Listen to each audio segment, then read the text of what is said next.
총선 때 출마를 했었어요.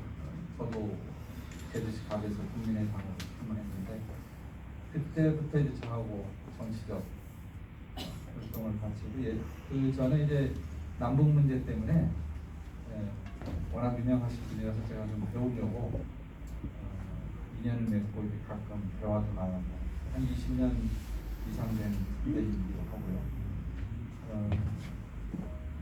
국민의당 출신들이 이제 미래통합당 만들어질 때 통합추진위원회에 들어갈 때 우리 김근식 교수님하고 저하고 먼저 이렇게 전화해서 사람들 몇 사람 모아서 국민미래 토론 만들고, 그래서 박형준 위원장님 찾아뵙고 그렇게 해서 저도 통합에 참여했는데 그때 길잡이를 해주셨던 분이 저한테는 김근식 교수님이십니다. 여기서 박수 쳐줘야 제가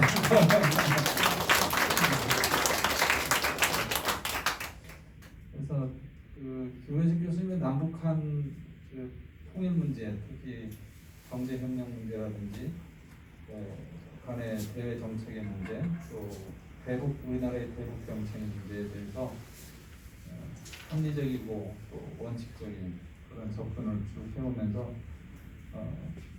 저는 우리 당내에서는 남북 문제에 대해서는 좌파가 공인하는 그런 전문 영역을 갖고 계시고, 아마 국민의힘 정권이 들어서면 통일부 장관 영순위가 아닐까. 실제로 그럴 겁니다. 그래서 제가 어저께 오셨길래 식사 대접하면서 통일부 장관 되면 보좌관은 제주 사람 써라. 제가 추천하겠다. 그렇게 했는데 확실한 대답을 했는지 안 했는지 잘 모르겠어요. 그런 관계고, 오늘 강연 국민의힘 중도의 힘인데, 지난번에 김종인 비대위원장 계실 때 여러분 언론에서 보셨겠지만 이 비전 전략실장을 맡아서 대여 싸움도 하시고 실제로 대여 기조, 전략, 메시지 이런 것들을 이렇게 기획 총괄 책임하셨던 그런 경험이 있어서 그런 이야기도 들어보는 것도 저희 연직자분들한테는 유익하지 않겠나 하는 그런 차원에서 오늘 모셨습니다. 저희 당에 오늘 오신 분들이 많이 와야 되는데 코로나 때문에 적당히 오늘은 좀 안 오신 분도 계시고 그렇게 된 것 같습니다. 그런데도 불구하고 이 자리까지 외우셨기 때문에 강연하고 하시는 무슨 시간이 없지 않나 생각하고, 언론에서도 직접 유튜브 방송하시라고 하셨다는 말씀에 대해서 감사의 말씀드리고, 오늘 이 자리가 저희 제주도당이 표방하는 제주에서 한국의 미래를 찾는다 이런 취지에 맞게 여러분에게 큰 유익한 시간이 될 것이라고 확신합니다. 우리 김근식 교수님을 여러분께 모시겠습니다.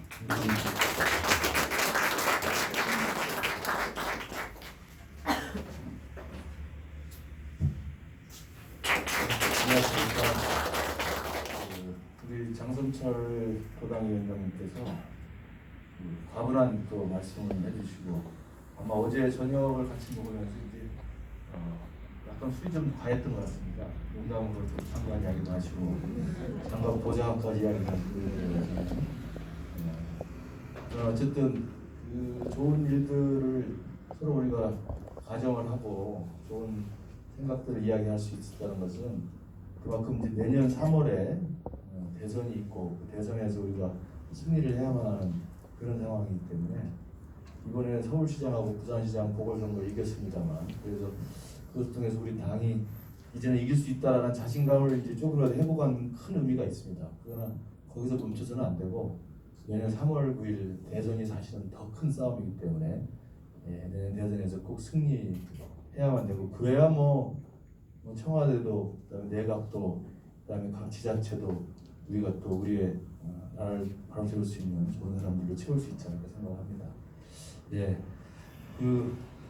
제가 오늘 중도의 힘, 국민의힘 중도의 힘 이렇게 뭐 제목을 잡아서 제가 우리 장성철 위원장한테 보냈습니다만, 그거 오면서 쭉 들어오면서 생각을 해왔는데 무슨 말씀을 드릴까 이렇게 고민을 좀 해봤습니다. 제가 뭐 주로는 그 공개 강연을 할 때는 남북 관계나 뭐 대북 정책 했습니다만 최근에 이제 정신이 다 돼가지고 이런 주제도 한번 해보려고 생각하고 있습니다.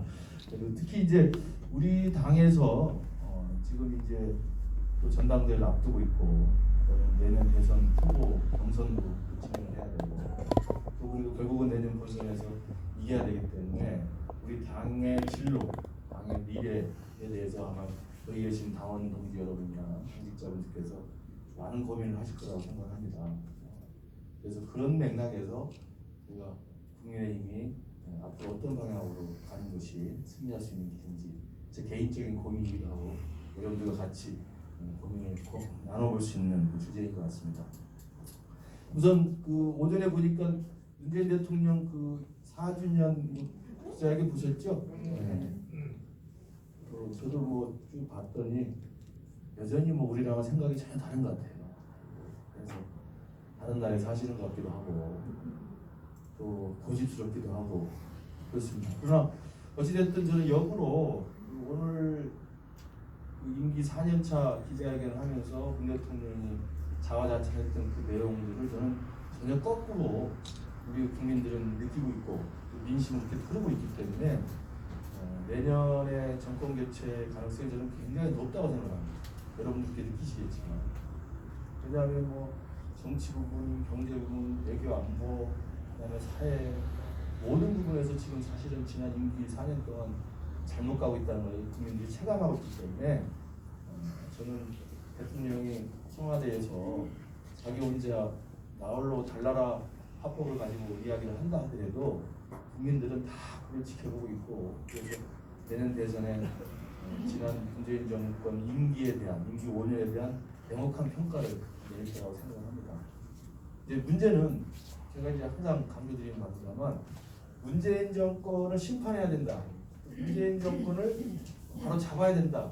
이런 비판의 목소리와 민심이 도도하게 흐르고 있는데 항상 선거라는 것은 그 반문 민심, 그러니까 반문재인 민심을 오롯이 받아 안을 수 있는 저수지가 만들어져야 됩니다. 이걸 이제 정치적 저수지라고 이제 정치학에서 이야기하는데, 그러니까 집권 여당이 잘못하고 있다, 대통령이 잘못하고 있다, 정권이 완전히 나를 망치고 있다 이런 생각이 광범위하게 퍼져 있는데도 불구하고 그런 생각들을 하나 이렇게 모을 수 있는 그릇이 있어요. 그게 원래 야당입니다. 그렇죠? 그래서 제일 야당인 국민의힘은 바로 그런 문재인 정권을 심판하고자 하는 바닥의 민심을 안을 수 있는 그런 그 저수지 역할을 해야 됩니다. 그걸 제대로 지금 하고 있느냐, 그 제대로 할 수 있는 능력이 있느냐, 아마 이 부분에 대해서 이제 제가 오늘 말씀드리고 싶은 겁니다.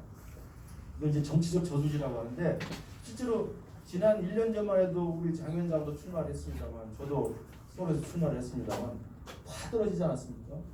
1년 전 총선에서도 사실은 제가 정치학자이기 때문에 대통령 임기 5년에 임기 중반에 치러지는 전국적인 선거는 대부분 정치학적 교과서에 따르면 심판 선거예요.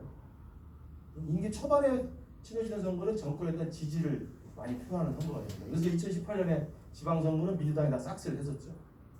그러나 임기 중반을 넘어선 전국선거는 본질적으로 심판 선거이기 때문에 문재인 정권의 실정에 대해서 심판을 할 거라고 생각하는 그런 작년의 국회의원 총선거였습니다. 그런데 어떻게 됐습니까? 참패했죠. 여러 가지 이유가 있습니다. 뭐 돈 뿌린 것도 있고 코로나도 있습니다만 본질적으로는 야당이 그런 심판의 민심을 받아 안을 만한 그릇이 못 됐던 겁니다. 제가 말씀드린 저수지 역할을 아직은 부족했던 게 국민들의 생각이었어요. 그래서 그 미래통합당을 만들려고 국민의당에 있었던 저나 우리 장도철 위원장이나 또 바른미래당, 그다음에 유승민 대회가 있었던 새로운 보수당, 이현주가 있었던 전진당, 이 모든 정당과 시민단체가 모여서 그래도 또 새롭게 하나 만들어서 미래통합당이라는 것을 만들었습니다만 국민들이 보기에는 여전히 그 미래통합당은 민심을 받아 안기는 부족한 정당으로 인식이 됐고 그래서 표를 안 준 겁니다. 그래서 여러 가지 이유가 있지만 황교안 대표가 그대로 있었던 게 가장 큰 문제라고 생각합니다. 그때 황교안 대표를 이제 저랑 박경림 위원장이랑 그 통합 추진회를 만들고 신당 창당 준비를 할 때 내부에서 논의는 제발 황 대표가 사퇴를 하는 게 필요하다. 이런 주장을 단축했습니다만 받지 않았습니다. 황 대표가 그대로 대표직을 가지고 있는 미래통합당을 만들기 때문에 수도권 민심이나 전국적인 민심이 전향은 그대로 필요합니다. 이런 생각들을 하게 됐던 거예요. 나중에 그렇게. 그래서 이 미래통합당이라는 새로운 그릇을 만들긴 했습니다만 이 새로운 그릇이 국민들에게 보일 때는 그 문재인 정권을 심판하겠다는 모든 그 민심을 오롯이 받을 수 있는 그릇은 못 됐다라는 게 이제 지난 총선의 평가라고 합니다. 그 다음에 이번에 이제 서울시장하고 부산시장 선거를 이겼습니다. 이긴 것도 제가 볼 때는 바로 그 변화가 있는 거죠. 김종인 위원장이 비대위원장을 맡으면서 1년여 동안 중도화 전략을 계속 취했고, 그리고 국민들에게 저 당이 그래도 조금 더 변화하고 있구나 라는 느낌을 갖게 했던 것이 그래도 서울시장, 부산시장에서 우리가 앞서갈 수 있었던 이유라고 생각을 합니다. 여러 가지 있습니다만 5.18 민주묘지 가서 무릎 꿇고 사과하고, 그리고 경제민주화에 대해서 우리가 먼저 선정을 하고, 그리고 전직 대통령 두 분의 지금 감옥 생활에 대해서 공식적으로 사과를 하고, 이런 것들이 바로 이제 국민의힘이 미래통합당에서 벗어나서 조금 더 중도층에게 어필할 수 있는 그런 정당으로 바뀌었다라는 인식을 준 것 같아요. 그래서 아마 서울시장, 부산시장 이겼다고 생각합니다. 저는 그러면 내년 대선 어떻게 할 거냐? 내년 대선도 저는 마찬가지로 생각합니다. 제가 이 중도임이라고 주제를 잡았던 이유는 간단합니다. 선거는 이겨야 되는 거죠. 근데 선거는 승리해야 되는데 승리의 기분은 때려 죽어도 보수 정당만 찍는 우리 국민들이 계시고, 머리가 터져도 진보 정당을 찍는 국민들이 항상 계세요. 거기 한 되게 뭐 조금씩 다릅니다만 진보 30, 보수 30은 정해져 있습니다. 아니면 보수가 좀 많다고 그러면 진보 30, 보수 40 정도가 있고, 나머지 30에서 40%가 중도라는 층에 이제 포함되어 있는 거예요. 그래서 이 중도에 계신 분들이 그 당시에 진보 정당을 찍으면 진보 정당이 이기는 거고, 중도에 계신 분들이 보수 정당을 찍으면 보수 정당이 이기는 거예요. 그래서 그 대깨문과 이쪽에 우리 태극기 부대분들과 이분들이 고정적으로 지지층을 갖고 있는데, 가운데 광범위하게 포진되어 있는 이 중도 유권자들을 누가 가지고 오냐에 따라서 승패가 갈리는 겁니다. 선거라는 건 한 표만 많이 가져도 이기는 거 아닙니까? 그래서 이게 우리 태극기 부대에 계신 분들은 좀 섭섭할 수도 있어요. 야, 나는 그렇게 내가 매주 쉬지 않고 광화문에 가서 열심히 문재인 정권 탄을 외쳤는데 왜 우리를 무시하는 거예요? 그 말씀도 맞습니다. 제가 그분들의 열정을 충분히 제가 잘 압니다. 너무나 열심히 하시는 분들이에요. 그러나 그분들만 가지고는 이기지 못합니다. 현실. 그러면 그분들을 무시하는 게 아니라 그분들을 기본 우리 지지층으로 하면서 중도에 있는 이 유권자들을 가져와야만 이길 수 있다는 이 엄연한 현실. 그게 바로 중도의 힘입니다. 간단히 말씀드리면 제가 이제 윤석열 총장을 아직 못 만났습니다. 만나면 제가 한번 이야기를 해주려고 하는데, 중도층이라는 게 재밌는 게 5년마다 한 번씩 투표하는 유권자들이 11%가 있습니다. 우리나라 국민. 이분들은 5년에 한 번씩만 투표해요. 총선거 투표 안 합니다. 국회의원 선거 안 찍어요. 지방선거, 제주도지사 선거 안 합니다. 그런데 5년에 한 번씩 대통령 선거에는 꼭 나와서 찍는 사람들이 있어요. 이분들이 11%입니다. 이 투표율을 계산해요. 대개 지방선거가 제일 투표율이 낮기 때문에 50% 초반대. 그 다음에 총선거가 좀, 국회의원 선거가 좀 높기 때문에 50% 후반대가 60% 초반. 그러나 대선은 꼭 70% 넘습니다. 그죠?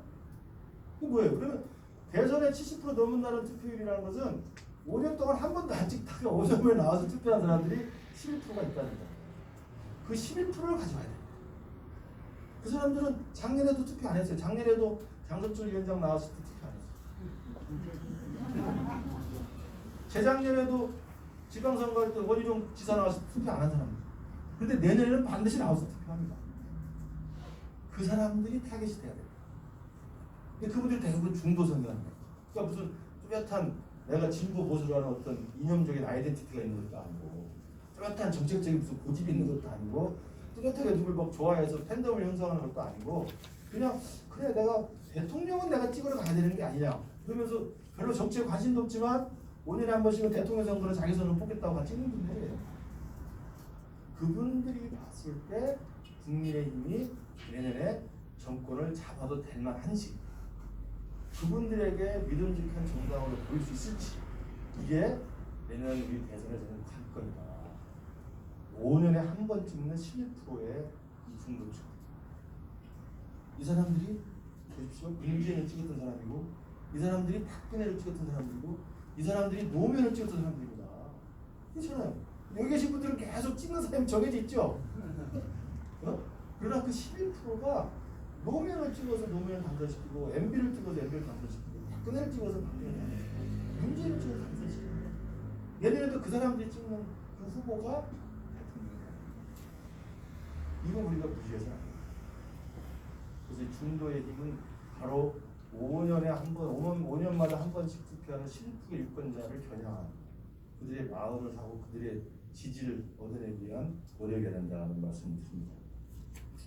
그래서 이제 중도라는 것은 바로 그렇게 진보 30, 보수 30이라는 고정 지지층을 뺀 나머지 이 무당파라고 볼 수가 있는데, 그동안 이제 저랑 장동철 위원장이랑은 안철수와 함께 그 중도층을 어떻게 해보려고 중도 정당을 운동을 했었어요. 2012년 대선 때도 제가 안철수 지지 캠프에 있었고, 2016년에 국민의당을 창당할 때도 같이 했었습니다. 그런데 제가 장동철 위원장을 이렇게 꼬셔가지고 미래통합도 넘어왔던 여러 가지 이유가 있습니다만, 제가 안철수와 함께 이 중도를 지향하는 제3지대, 제3정당 운동을 해보니까 제가 지금 느끼는 겁니다만, 이건 불가능합니다. 우리 한국 정치에서 제3정당은 이길 수가 없고 제3지대라는 것은 존재하지가 않습니다. 제가 그 뼈저리게 느끼고 중도 정당을 누구보다도 강력하게 안철수와 함께 해봤기 때문에 제가 경험해서 체감해서 우러난 말씀드립니다. 그러니까 중도층은 존재하지만 그 중도층만을 겨냥한 중도 정당을 제3지대에 따라 만든다? 이건 이제는 한국 정치에서 실현 불가능합니다. 안철수 대표가 좀 제발 제 말을 좀 알아듣길 바래요. 고집 부리지 말고. 그래서 안철수랑 가까운 사이였습니다만 지금 이제 사이가 좀 소원해졌어요. 그분이 이제 제 말을 잘 못 알아들은 것 같아요. 그러니까 중도는 존재하지만 중도만을 그 대상으로 하는 중도 정당이 제3지대에 대한민국에 안착하기는 불가능하다. 그래서 제가 지금 제 스스로의 중도 정당, 그 중도의 힘을 강화시키는 방법은 따로 독자적으로 정당을 만들어서 양쪽을 비판하면서 존재감을 키우는 게 아니라 보수 정당에 들어가서 보수 정당을 중도화시키는 것이 중도의 승리입니다. 그래서 제가 작년에 혁신통합 추진위원회 위원으로 들어가서 미래통합당 창당을 같이 하고 했거든요. 제가 그리고 장도춘 위원장을 비롯해서 국민의당, 바른미래당 출신들도 다 모시고 미래통합당에 다 합당을 했죠. 그게 뭐냐? 지금은 이제 안철수는 지금도 바깥에서 뭘 해보려고 합니다만 갈수록 새가 쪼그라들면 안 되는 거고, 이게 불가능하고, 제가 안철수 대표에게 조언하고 싶은 것도 그 중도 정당의 가치를 지금 그러면 문재인 정권을 심판하는 것이 시대적 가치이기 때문에 문재인 정권을 심판하기 위한 야당에 들어와서 중도의 승리 전략을 만들어내라는 게 제 이야기입니다. 그러기 위해서 저는 움직이고 있고요. 저는 그렇게 생각해요. 그러니까 진보 보수를 욕하면서 가운데 기계적으로 중간지대를 만들려는 이 기계적 중립주의, 이게 이제 센트리즘이라고 그러는데, 안철수 대표는 그래 난 절대 저 당에도 안 가고 이 당에도 안 가, 그냥 이걸 고집할 거야. 이건 오기입니다. 오기. 되지도 않고. 그래서 제발 만약에 문재인 심판이라는 시대의 가치와 국민의 여망에 부응하려면 안철수 대표도 조건 없이 국민의힘에 들어와서 오늘 또 잔머리 불리고 계산기 부리지 말고 조건 없이 들어와서 국민의 힘을 안철수의 힘으로 중도층을 더 겨냥하고 중도층 확장해서 이길 수 있도록 만들어주면 그게 안철수 승리죠. 이렇게 저는 강력히 부탁을 드립니다. 안철수 대표가 아마 그 제 말을 듣고 그렇게 해줬으면 너무 좋겠고 그렇게 되기를 바랍니다. 자, 그러면 제가 말씀드린 중도는 제3지대에 따로 제3지대 독자 정당으로 존재할 수 없다라고 말씀을 드렸는데, 그럼 중도는 도대체 뭐냐? 중도층이라는 사람들이 갖고 있는 어떤 특징은 무엇이냐? 누구는 진보가 있고 보수가 있으니까 중도라는 가치가 따로 있다고 이야기를 합니다. 중도에 노선이 있다고 생각합니다. 그러나 제가 쭉 경험해보고 체험해본 결과 중도의 이데올로기나 중도의 가치나 중도의 노선은 저는 없다고 생각합니다. 이념적인 색깔은 진보 보수 두 개가 있는 것이고 중도는 제가 생각하는 한국에서 중도는 뭐냐면 태도입니다. 애티튜드입니다. 진보 안에서도 중도가 있어야 되고 보수 안에서도 중도가 있어야 되고 그래서 이 중도는 저는 태도라고 해요. 태도는 뭐냐? 문제를 진단하는 태도, 문제를 해결하는 태도, 문제를 접근하는 태도 이게 다 태도에서 나오는 겁니다. 이 대깨문애들 그 태도 아시죠? 그 다음 우리 태극기 할아버지 분들 그 태도 중도층의 눈살을 찌푸리게 하는 태도들이 있습니다. 그래서 이 중도라고 마더레이션 이 중도라고 하는 것은 어떤 특정한 가치를 지향하는 게 아니고 문제를 대하는 태도입니다. 아, 나는 어떤 문제가 생겼으니 이 문제를 내가 실용적으로 현실적으로 다 접근해서 보고 그 문제를 합리적으로 해결할 수 있는 방법을 찾고 이것을 합리적으로 설명해서 국민들한테 동의를 구하고 지지를 이끌어내겠다. 이런 태도와 관점을 가지는 것이 전 중도라고 생각합니다. 어려운 게 아닙니다, 사실. 무슨 특정하게 무슨 진보는 평등, 뭐 보수는 자유, 진보는 뭐 인권, 보수는 성장, 뭐 이렇게 가치가 나눠지는 게 아니라 중도는 그냥 태도입니다. 성장을 중요시할 수도 있고 분배를 중요시할 수도 있어요. 자유를 강조할 수도 있고 평등을 부르질 수도 있습니다. 왜? 중도는 태도니까. 그러나 다만 조국이나 윤양이나 추미애처럼 뭐 평등이나 검찰개혁을 부르지도 그렇게 싸가지 없이 하는 건 중도는 거부한다. 그래서 저는 중도는 문제를 해결하고 문제를 진단하고 문제에 접근하는 가장 올바른 태도 그게 지금 중도다. 그래서 제가 사실은 2017년 선거 대선 끝나고 제가 이제 그 저한테 누구 한 분이 서울대 정치학과 교수 한 분이 연락이 왔어요. 제 선배인데 김 교수 네가 패배했지만 어쨌든 중도에 대해서 좀 더 공부를 해보라고 하면서 책을 보내줬어요. 미국 정치학자가 쓴 중도의 사상이라는 책인데 그 책을 보내와서 제가 그걸 받아서 안철수 대표한테 하나 제보를 해서 드리고 그 교수를 같이 만나서 식사를 하면서 중도에 대해서 이야기를 좀 했던 그런 기억이 있습니다. 그때 그 책에도 미국 정치학자가 쓴 책에도 중도는 태도라고 명확히 되어 있습니다. 그래서 그 책 조건책 뒤에 그 에필로그로 10개의 태도가 쫙 나옵니다. 제가 기회가 되면 장 위원장한테 보내드릴게요. 그래서 중도는 바로 그런 태도에 대한 걸 서양에서 프랑스 혁명 때부터 쭉 이어져 내려온 겁니다. 세상을 바꾸는 방법, 민주주의를 이끌어내는 방법 이런 면에서 어떤 특정한 정치 세력이 중도적인 마드리트한 중도적인 태도를 취했다. 그게 바로 중도였던 겁니다. 극단적이지 않아요. 그래서 중도 마더레이션이라고 하는 것의 반대말은 저는 익스트리미스트다. 극단주의자.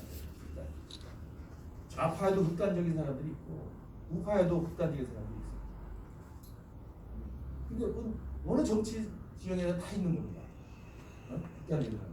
이른바 이제 강경파들. 지금도 민주당의 좌파 진보 진영에 강경파들이 있잖아요. 우파에도 마찬가지. 근데 그분들이 중심이 되는 게 아니라 머더리트한 아주 중용 감각이 있고 중도적인 그런 합리적인 사람이 중심이 되는 게 바로 중도가 힘이 강화되는 거다라는 말씀을 드리겠습니다.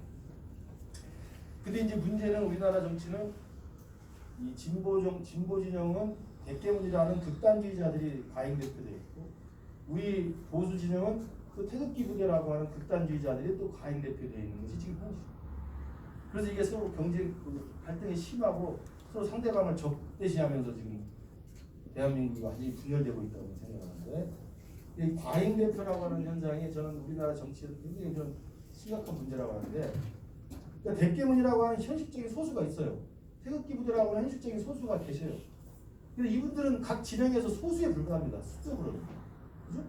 근데 이분들의 목소리가 굉장히 커가지고 목소리에 비해서 숫자에 비해서 그들의 정치적 발언이 과잉 대표돼요. 과대 대표돼요. 백개문이 소수인데도 불구하고 진보 진영 전체의 목소리로 인식이 되죠. 우리 태극기 부대 지금은 이제 우리 국민의힘이 많이 이제 합리적으로 중도가 됐기 때문에 그분들의 목소리가 많이 잦아들었습니다만 불과 작년까지만 해도 태극기 부대의 목소리가 숫자에 비해서 과잉 대표. 그러니까 중도 진영에서는 봐 저거 미래통합당 저 태극기야. 제가 아까 황교안 대표 이야기 드렸던 게 그냥 청와대 앞에서 단식하면서 정광훈 목사랑 대응했던 그 장면만 남아 있는 겁니다. 국민들한테는. 그럼 중도층한테는 절대 그 당에 대해서는 합리적으로 찍을 수가 없는 거죠. 그럼 그래서 진보와 보수의 양쪽의 극단주의자들, 익스트리미스트들이 과잉 대표되는 현상을 빨리 나가야 돼요. 그럼 우리 국민의힘이라도 이 제1야당인 국민의힘에서라도 이제는 중도층과 중도층에 어필할 수 있는 합리적인 세력들, 그분들이 당의 중심이 된다. 그렇게 됩니다. 그래서 이번에 당 지도부가 새로 꾸려지겠습니다만 이분들의 라인업이 딱 형성이 됐을 때 국민들이 봤을 때 국민의힘이 중도의 힘이 강화되었구나. 또 국민의힘이 중도화되었구나. 국민의힘이 태도를 올바르게 잡고 있구나. 이런 생각이 들게 하면 내년 대선에 승리할 수 있습니다. 그렇지 않고 또 과거지향적으로 가고 또 부패를 드러내고 또 극단주의자를 휘둘리고 이러면 사실 또 당의 미래가 없다 이런 말씀을 드리겠습니다. 그리고 이제 중도에 대해서는 그 정도 제 경험, 그다음에 한국 정치에서의 어떤 지금 상황, 현실을 설명을 드렸고 그렇기 때문에 국민의힘이 진정한 우리 대한민국 국민에게 힘이 되기 위해서는 중도의 힘이 강화되는 방향으로 인물들, 그다음에 세력들, 그다음에 노선들과 태도를 바꾸는 것이 제일 중요하다는 말씀을 드리고 마지막으로 이제 사실 근데 제가 말씀드린 것처럼 진보와 보수만 이념적인 정체성이 있는 거고 중도는 태도에 불과하기 때문에 그럼 우리 국민의힘에서 김근식이나 장성철 위원장이 중도를 강화하려고 했을 때 그 보수는 어떻게 돼야 되겠냐. 보수 말씀 조금 드리고 마무리드리겠습니다. 원래 진보 보수 그러면 서양에서 프랑스 혁명 이후에 이른바 민주주의가 이제 발흥하면서 조금 더 진보적인 쪽을 이제 좌파라고 그러죠. 좌익이라고 그러죠. 그 다음에 조금 더 이제 개혁적이긴 하지만 좀 천천히 가자는 쪽이 이제 우파, 이렇게 이제 보수라고 이야기했었습니다. 그래서 사실은 정치에서 이념적 이데올로기를 치면 진보 보수라는 개념보다는 좌파 우파가 훨씬 더 맞는 말입니다. 레프트윙, 라이트윙이 맞는데 우리나라에서 그게 잘 안 쓸 수밖에 없는 게 우리는 해방돼가지고 딱 분단이 됐잖아요. 분단이 되면서 북쪽에 사회주의, 남쪽에 자유민주주의 이렇게 들어오니까 우리 국민들에게 좌파 우파는 뭐냐면 좌파는 그냥 빨갱이 북한, 우파는 우리 대한민국이 되거든요. 그래서 사실은 좌파 우파 설명이 굉장히 애매해진 거예요. 원래 프랑스 혁명 이후에 서양에서의 좌파 우파는 명확하게 민주주의 발전 과정에서 조금 더 강력하고 혁신적인 변화를 추구하는 게 좌파였고 조금 더 전통과 가치를 개선하면서 천천히 하자는 개혁적인 사람이 우파였던 건데 우리 한국에서는 그런 게 안 돼버린 거예요. 그러니까 대한민국과 조선민주주의인민공화국의 이 냉전 대립 속에서 우리 대한민국 국민이 우파 그러면 반공, 그죠? 반공이 된 거예요. 그거 당연한 거라고 생각합니다. 역사가 이렇게 치료돼 왔습니다. 그리고 독재, 이게 우파의 대명사가 되어버린 거예요. 정말 안타까운 거예요. 그래서 대한민국 보수는 어느 순간에 49년 해방되고 쭉쭉쭉 흘러오고 이렇게 6.25 겪고 경제 발전하고 독재를 겪으면서 반공과 독재가 바로 그냥 우리 대한민국 우파, 대한민국 보수 이렇게 등식하는 거예요. 근데 그걸 저는 이제 안타까운 일이지만 엄연한 우리의 역사적 현실이기 때문에 받아들인다고 생각합니다. 그래서 마치 대한민국 우파 그러면 반공과 독재와 등치되어 있는 이 현실을 이제는 이 중도화 전략을 통해서 깨야 된다. 그래서 대한민국에서 이제는 보수가 반공만이 아니라 독재만이 아니라 본래 서양 정치에서 나왔던 보수의 힘, 그건 뭡니까? 보수의 가장 큰 힘은 실력입니다. 실력. 이거 서양에서도 마찬가지예요. 진보적인 주장이라는 그 좌파들은 실력보다는 구호, 주장 이런 거예요. 그러나 우파들은 구호나 주장이 뭐 화려하고 요란스럽진 않지만 실력을 가지고 있는 사람들이 우파입니다.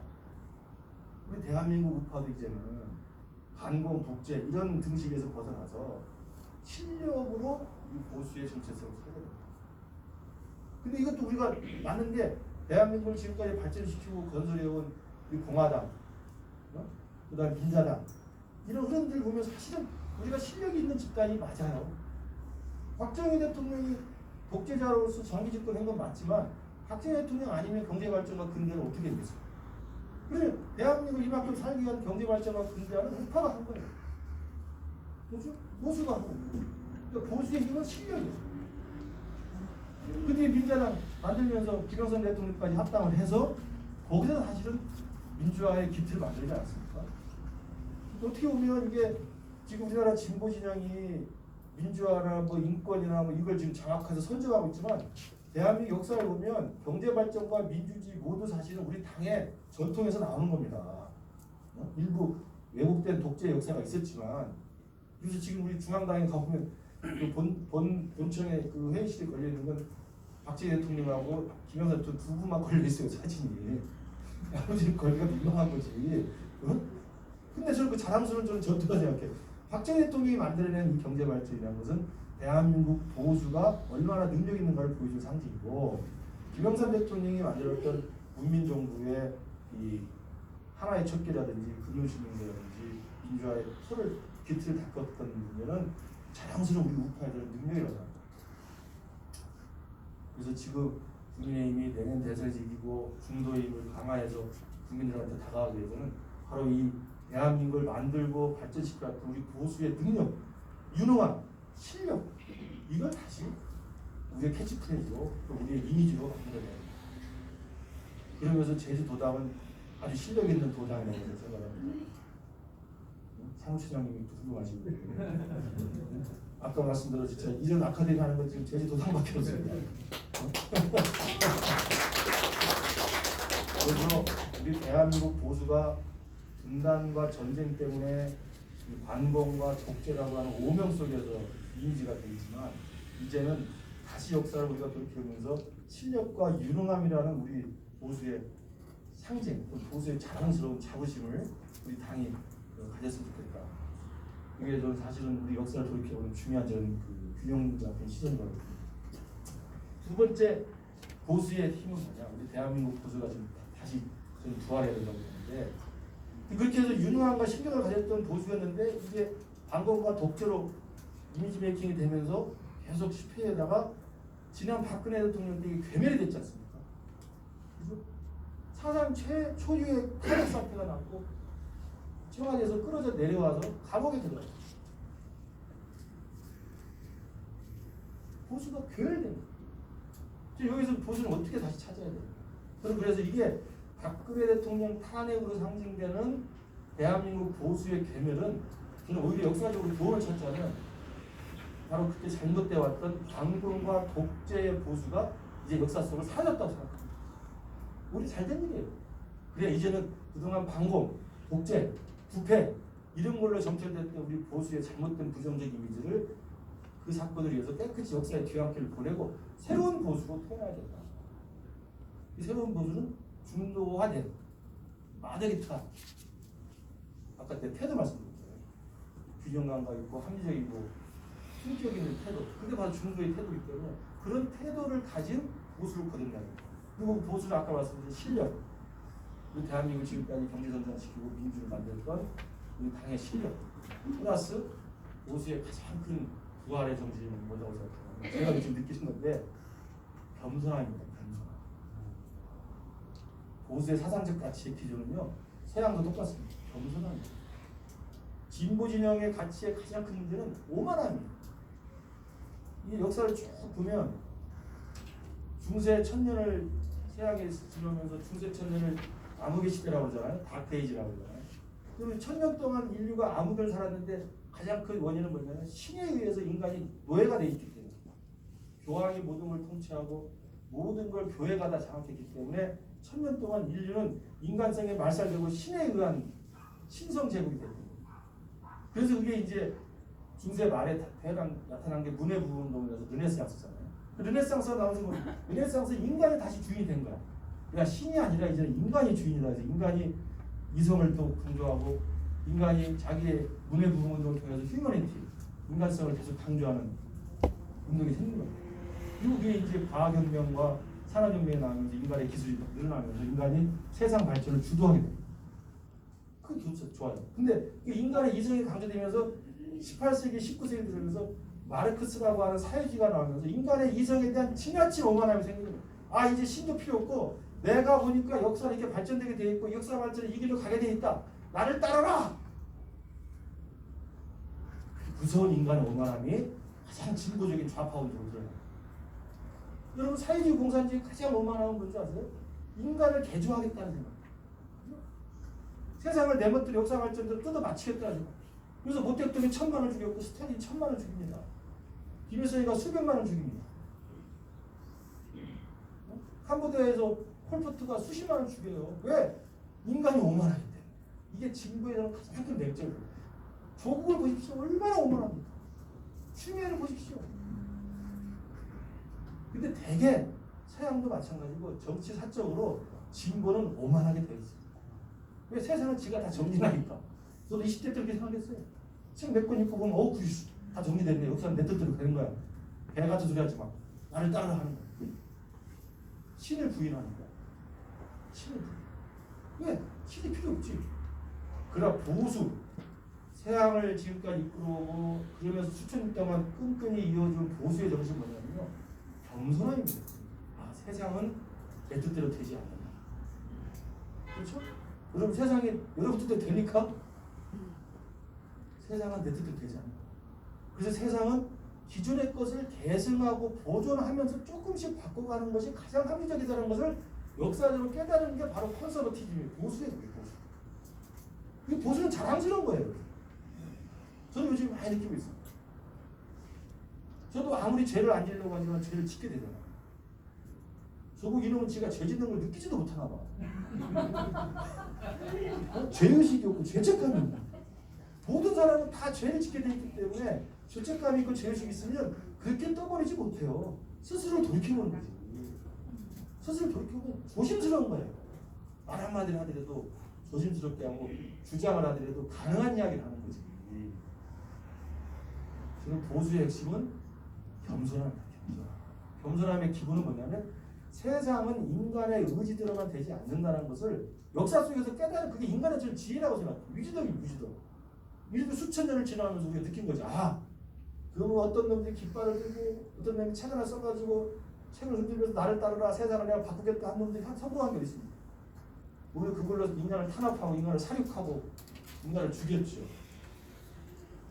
진보의 깃발이 그 이성만 절대 이성만을 믿으면서 오만 방자했던 것이 수많은 사람들을 사지로 몰아도 그 사회주의가 역사적으로 종언을 구했잖아요. 근데 대한민국만 진보가 남아있는 거죠. 그건 오만한 진보가. 저는 보수의 두 번째 종목, 우리 한국 보수가 다시 부활하면서 반공과 독재라고 하는 과거의 잘못된 보수를 이제 마무리를 하고 새로운 보수로 우리 국민의힘이 거듭나기 위해서는 실력, 이 두 번째는 겸허함.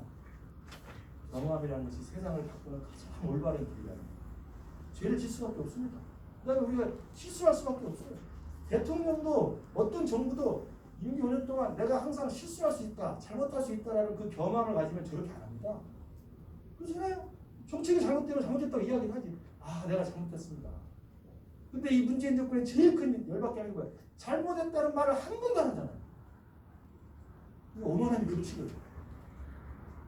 이제 우리 보수는, 우리 국민의힘은 중도화를 통해서 이 중도의 힘을 확대 강화해서 합리적이고 품격 있고 실력 있는 중도의 태도를 가지고 대한민국 보수가 실력, 겸손함, 그리고 거듭날 수 있는 그런 중심이 되기를 바라고 그렇게 해야만 아까 제가 모두에 말씀드린 것처럼 내년 대선에서 중도층의 지지를 받아낼 수 있는 가장 온전한 정치적 저수지 역할을 할 수 있습니다. 거기에 한복판에 우리 당이 또 우리 장성철 위원장을 필두로 한 우리 제주도당에 앞장서 주시기를 간절히 부탁드리겠습니다.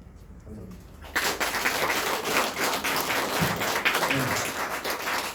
겸손함으로 실력 있는 보수 그리고 능력 있는 보수에 나아갈 길에 대해서 열정적인 평을 해주신 우리 김건식 위원장님께 큰 박수 부탁드리겠습니다. 감사합니다.